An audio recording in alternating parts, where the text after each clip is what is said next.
उधर छत्तीसगढ़ जिले के एनटीपीसी आवासीय परिसर के भारतीय मजदूर संघ कार्यालय में नुक्कड़ नाटक का आयोजन किया गया, जिसमें उद्योग मंत्री लखनलाल देवांगन मुख्य अतिथि के तौर पर उपस्थित रहे। उन्होंने कोरबा लोकसभा प्रत्याशी सरोज पांडे के समर्थन में बात कही। इस दौरान उन्होंने लोगों को मतदान करने के लिए प्रेरित किया। मंत्री देवांगन ने कहा कि मोदी ने 10 साल में ऐतिहासिक काम किया। मुख्यमंत्री विष्णुदेव साय ने 3 महीनों में मोदी की गारंटी को पूरा किया।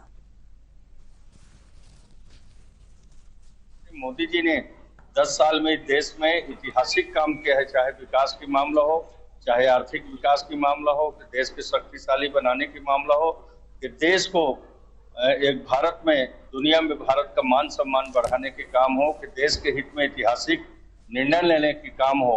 इस तरह से देश के प्रधानमंत्री जी ने किया है और हर व्यक्ति चाहता है कि नरेंद्र मोदी फिर से प्रधानमंत्री बने और इस देश का कमान उनके हाथ में रहे ताकि हमारा देश सुरक्षित रह सके।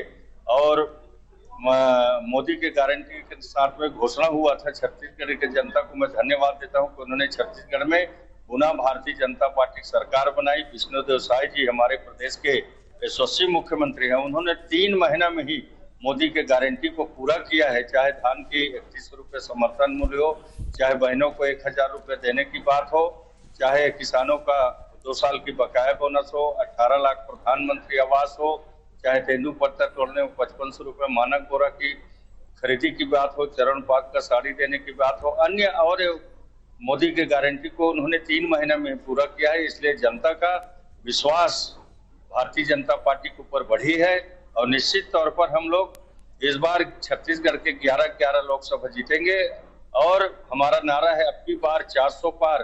तो 400 से पार करके नरेंद्र मोदी फिर से हमारे देश के प्रधानमंत्री बनेंगे और उनको प्रधानमंत्री बनाने के लिए हम लोग दिन रात मेहनत कर रहे हैं, लोगों को योजनाओं को जानकारी दे रहे हैं और लोगों से अपील कर रहे हैं कि इस देश को सुरक्षित रखना है तो नरेंद्र मोदी को प्रधानमंत्री आप बनाइए, ताकि हमारा देश जो विकास का काम चल रहा है, गरीब कल्याण योजना चल रहा है, ये सारी योजना संचालित होते रहे।